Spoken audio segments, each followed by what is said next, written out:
All right, while we're waiting, I do have a little mental visual activity to do. Take a moment to close your eyes or leave your eyes open and imagine a place in another country that you would like to fly and collect data. And just imagine all the challenges of getting to that location and the challenges of flying in that exact location. So take a moment while we deal with some technology challenges. So we went to Jamaica for about 3 weeks and we were collecting data on the mangroves in the area about, say about 1 hour west of Kingston.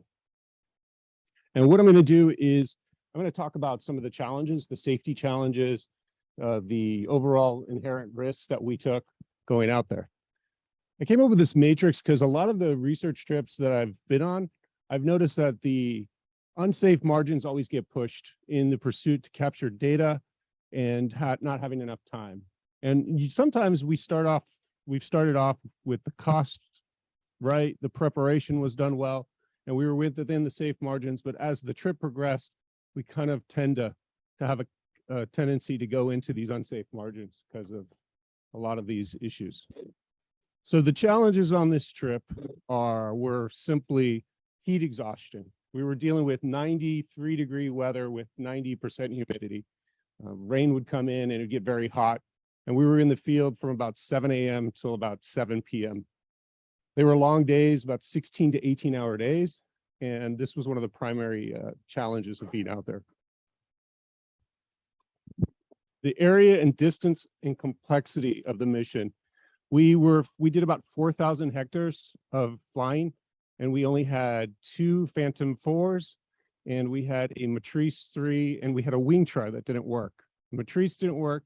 I'm sorry, the Mavic didn't work, and the wing try didn't work, and then one of the Phantoms died on us. So we were down with 1 Phantom.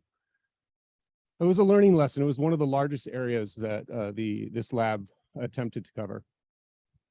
I wanted to show you the video of the entire sort of mapping area.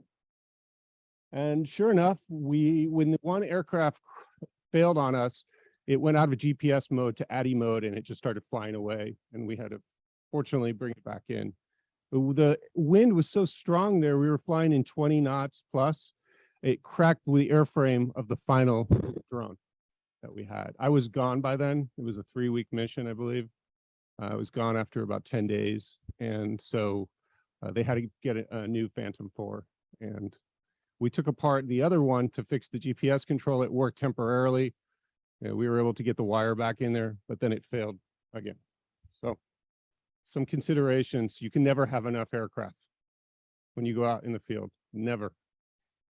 And again, money, preparation, cost, all that. Wildlife, I don't know if you could see what's in the bushes there. Does anybody see it? Yeah, crocodiles. I did the flight review for this trip, and I didn't even anticipate this as one of the risks. We did a lot of preparation. I didn't know there were crocodiles where we were going. And there were a lot of them. Lots of crocodiles. And I don't like crocodiles. They scare me. I'm not scared of a lot of creatures. There's also this cow. There was some bulls supposedly later on. Mosquitoes. There were just wild dogs running around. There's a lot of wildlife issues. And then we had a security force with us. We had the Secret Service, former Secret Service to the Jamaican Prime Minister with us, and then the local police. There was a lot of violence and a lot of crime near Kingston, especially when you go into the country. They call it the country. And they were with us at all times, heavily guarded, and told us a lot of good stories and scary stories, but also some interesting stories about working and meeting different state heads of state around the world, especially these Secret Service guys. So we were fortunate to have this. Sleep deprivation, it was real. And it's so dangerous when you fly your drone when you're not sleeping. We worked 16, 18 hours fully. From the mornings we woke up to the end, to dealing with data, to recharging batteries, to trying to fix things that we made mistakes, like forgot things in the field. So now we got to figure out how we're going to handle this tomorrow. This is one of the major issues with flying, and you make mistakes when you don't get enough sleep. There were fires in the area. I didn't think there'd be fires. I guess it was the dry season, but it was also the wet season because of all the changes in climate. And so we were kind of nervous about flying and crashing a drone and creating a fire in the area. That was one of the considerations that we were very scared because we didn't want to be responsible for that. There was weather, there was rain, occasionally intermittent rain. So we thought, okay, today we're going to do these areas. We had a lot of preparation, and then sure enough, these squalls would come in, and then it was followed by high winds for the rest of the day. We only had one day that I was there that the wind was under 15 knots.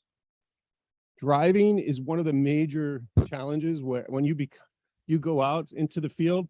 That's actually one of the #1 issues in field safety is driving. A lot of people get hurt on their way to the mission. I know this is kind of an unlikely thing, but it accounts for a lot of the problems. Oh, sorry. Yeah. I can do this too.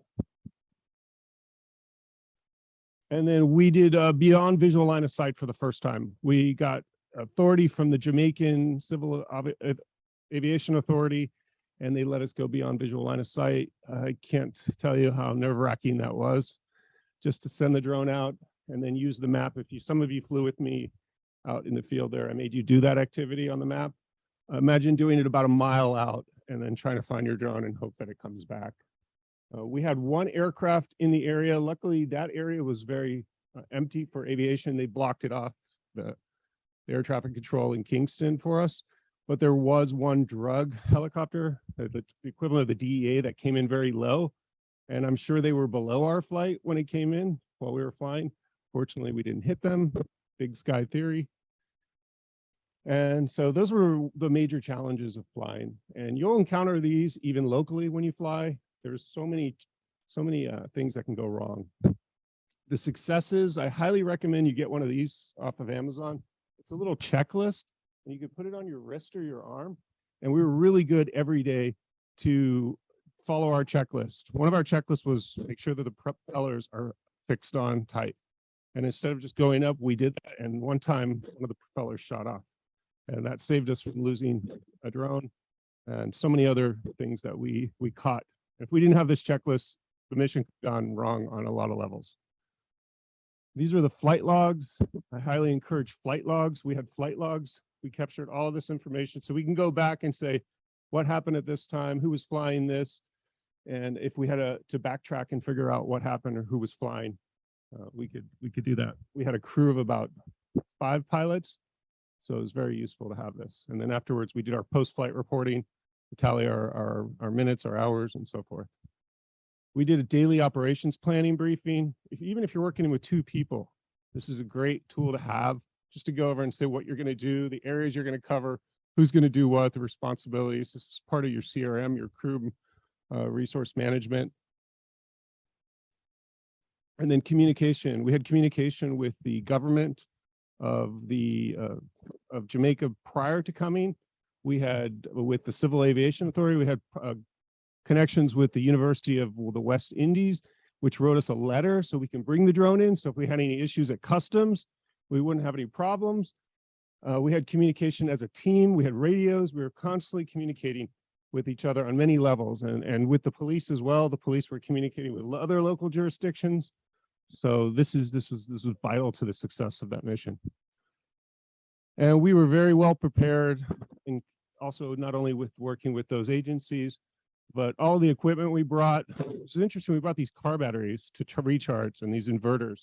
And that's how we were cycling through batteries. And we kept our batteries fresh the whole time. And heavy, but worth it. If you have any questions or you want to chat, this is my email address. I'll be here till Friday, to the end of the day Friday. Thank you for your time. Sorry for the glitch. I was getting all nervous about doing this, but it all worked out in the end. Thank you.